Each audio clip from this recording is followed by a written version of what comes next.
Hi, it's Steve. Today we'd like to show you how to change the front grille on your refrigerator. It's a really easy job.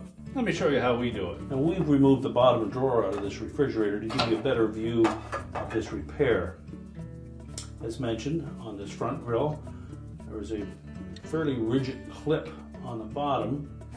We'll catch the bottom edge of that oval opening, and then one that's a little more flexible on the top.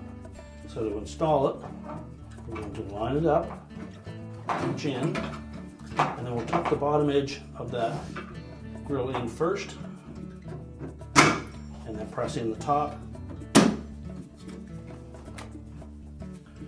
Now we'll hold it in place.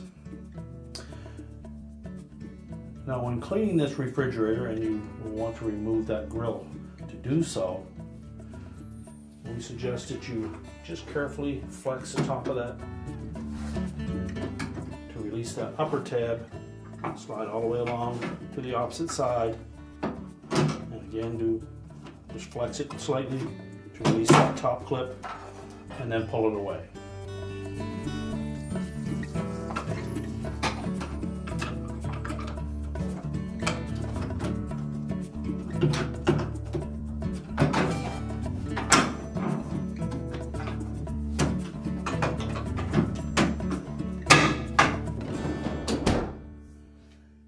And your repair is complete.